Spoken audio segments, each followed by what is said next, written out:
दोस्तों आज की इस वीडियो में हम जानेंगे कि हम माई जियो एप्लीकेशन से लोन किस तरह से ले सकते हैं। माई जियो एप्लीकेशन सभी के फ़ोन में इंस्टॉल होगा, लेकिन बहुत कम लोग जानते हैं कि जियो एप्लीकेशन से भी लोन लिया जा सकता है और उसका जो पूरा प्रोसेस है मैं आपको इस वीडियो में दिखाने वाला हूँ और साथ में आपको प्रूफ भी दिखाने वाला हूँ।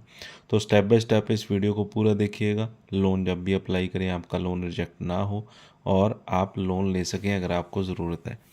तो लोन आपको अच्छा खासा अमाउंट का यहाँ पे मिल जाता है, 5 लाख तक का लोन आप यहाँ पे ले सकते हैं। तो एप्लीकेशन का आप डिटेल लिंक वीडियो के डिस्क्रिप्शन में आपको मिल जाएगा, मैंने दे दिया है। तो सबसे पहले तो एप्लीकेशन को आपने ओपन कर लेना है। एप्लीकेशन को ओपन करेंगे तो यहाँ पे कुछ इस तरह का इंटरफेस आपको देखने को मिल जाता है और यहाँ पे आपको सेक्शन मिलता है लोन्स का। अगर लोन्स का सेक्शन नहीं मिल रहा तो जॉब्स का सेक्शन आपको मिल जाएगा, तो जॉब्स में आपने चले जाना है और उसके ऊपर आपको कुछ बैनर्स फ्लक्चुएट करते हुए दिखाई देंगे। तो उन्हीं में एक आपको यहाँ पे बैनर मिल जाएगा लोन सर्विसेज का, जिस पे आपने क्लिक कर देना है।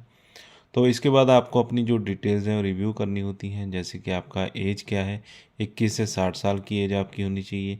आपका जेंडर आपने बता देना है और कन्फर्म पे आपने क्लिक कर देना है। इसके बाद आपने यहाँ पे सेलेक्ट करना होता है कि किस तरह का लोन आपको चाहिए, personal loan, home loan, loan against property. तो इसमें से आपने पर्सनल लोन को सिलेक्ट कर लेना है। इसके बाद आपको कितना अमाउंट यहाँ पे चाहिए वो आपने सेलेक्ट कर लेना है, 50,000 से 1 लाख, 1 से 5 लाख, 5 से 10 लाख। इसके बाद आपने बताना आप सैलराइड हैं, सेल्फ एम्प्लॉयड हैं या अनएम्प्लॉयड हैं। आपकी जो एज है 22 से 65 साल के बीच में होनी चाहिए, तो यहाँ पे आपने येस पे क्लिक कर देना है। और इसके बाद आपकी जो मंथली इनकम है वो 15,000 होनी चाहिए या उससे ज़्यादा, तो यहाँ पे भी येस पे आपने क्लिक कर देना है। इसके बाद आपने बताना है कि आपको जो सैलरी है वो बैंक ट्रांसफ़र में मिलती है, कैश में या चेक में। तो बैंक ट्रांसफ़र आपने सेलेक्ट कर लेना है। इसके बाद आपकी जो डिटेल्स है आपने डाल देनी है। एक्सप्लोर मोर सर्विसेज पे आपने क्लिक करना होता है। इसके बाद यहाँ पे आपने अपना फुल नेम डाल देना है और मोबाइल नंबर आपका यहाँ पे आ जाएगा। 3 स्टेप आपने कंप्लीट करने होते हैं। पर्सनल डिटेल डालनी होगी, उसके बाद सैलरी डिटेल आ जाएगी, उसके बाद अपने फाइनेंशियल्स वेरीफाई आपने कर देने हैं। इसके बाद आपको ओटीपी आ जाएगा, ओटीपी डालकर यहाँ पे आपने नेक्स्ट पे क्लिक कर देना है।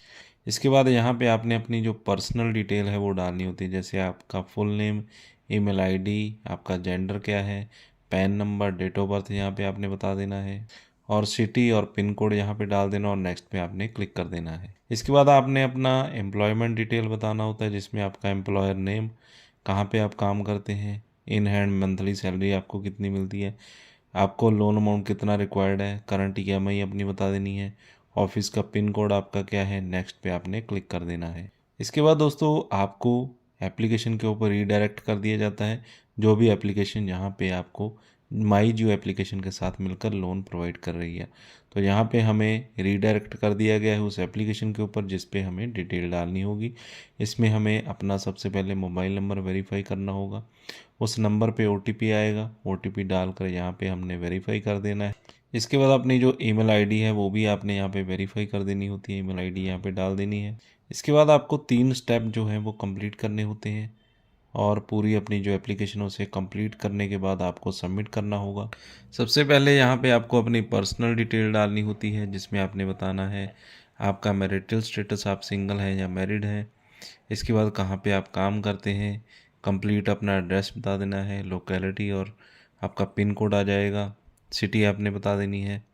इसके बाद मंथली इन हैंड सैलरी आपकी कितनी है ये आपने बता देनी है। इसके बाद आपको अपना जो एड्रेस है वो डालना होगा, जैसे कंप्लीट एड्रेस आपका आधार कार्ड के ऊपर होगा जो हाउस, उसके बाद आपका लोकेलिटी, पिन कोड वगैरह ये आपने डाल देना है। और इसके बाद आपकी एलिजिबिलिटी आपको बता दी जाती है, जैसे कि हमें यहाँ पे बताया गया है कि 5 लाख रुपए के लिए आप यहाँ पे एलिजिबल है और अपनी जो एप्लीकेशन है उसे कंप्लीट कर दीजिए। और हमें यहाँ पे अपना जो बैंक स्टेटमेंट है वो भी अपलोड करना होगा। इसके बाद हमें यहाँ पे अपना जो बैंक है वो सिलेक्ट करना होता है, जिस बैंक में हमें सैलरी मिलती है। एक लिस्ट यहाँ पे आपको मिल जाएगी, उसमें से अपना बैंक आपने सेलेक्ट कर लेना है।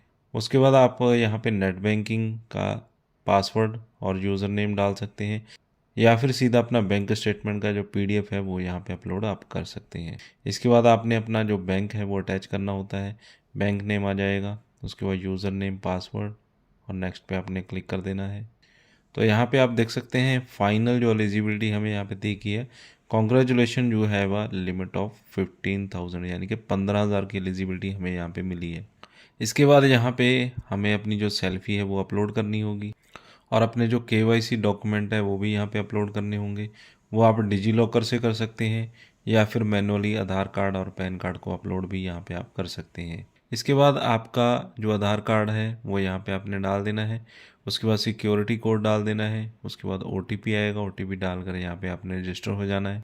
तो ओटीपी एंटर करने के बाद सबमिट कर देना आपने। इसके बाद आपको अपना जो पैन कार्ड है वो देना होता है। स्कैन फोटोग्राफ यहाँ पे अपलोड कर देना है पैन कार्ड का। इसके बाद बैंक डिटेल आपको देनी होती है। सबसे पहले अपना अकाउंट नंबर आपने बता देना है यहाँ पे, कन्फर्म अकाउंट नंबर, उसके बाद आईएफएससी कोड और सेव बैंक डिटेल पे आपने क्लिक कर देना है। इसके बाद आपके अकाउंट में ₹1 ट्रांसफ़र किया जाता है आपके बैंक वेरिफिकेशन के लिए और उसके बाद आपको बताया जाता है कि आपके जो डॉक्यूमेंट हैं वो सक्सेसफुली सबमिट यहाँ पे हो चुके हैं। ऑटो डेबिट आपका यहाँ पे सेट हो जाता है। नेट बैंकिंग से या डेबिट कार्ड से आप कर सकते हैं। तो आपको नेट बैंकिंग की या डेबिट कार्ड की यहाँ पे डिटेल्स डाल देनी है और इसके बाद आपने यूज़र आईडी अपनी बता देनी है और पासवर्ड डाल देना है। तो इससे आपकी जो नेट बैंकिंग है यहाँ पे अटैच हो जाएगी और आपका जो ऑटो डेबिट है यहाँ पे सेट हो जाएगा। तो इस तरह से आपकी जो एप्लीकेशन है कंप्लीट हो जाएगी और इसके बाद आपका जो लोन है वो सीधा आपके बैंक अकाउंट में ट्रांसफ़र कर दिया जाता है। तो फ़िलहाल मैं लोन को अपने बैंक अकाउंट में नहीं ले सकता हूँ क्योंकि ऑलरेडी मेरे काफ़ी सारे लोन चल रहे हैं। तो यहाँ तक का प्रोसेस मैंने आपको बता दिया है। इससे आगे और ई साइनिंग होती है जो कि आपने कर देनी है। तो उसके बाद आपका जो लोन है सीधा आपके बैंक में आपको मिल जाएगा। तो वीडियो अच्छा लगा हो तो वीडियो को लाइक और शेयर करें। एप्लीकेशन का लिंक आपको वीडियो की डिस्क्रिप्शन में दे दिया है, तो लिंक पे क्लिक करके आप एप्लीकेशन पे जा सकते हैं। जैसा मैंने आपको बताया वैसे ही आप यहाँ पे अप्लाई कर सकते हैं।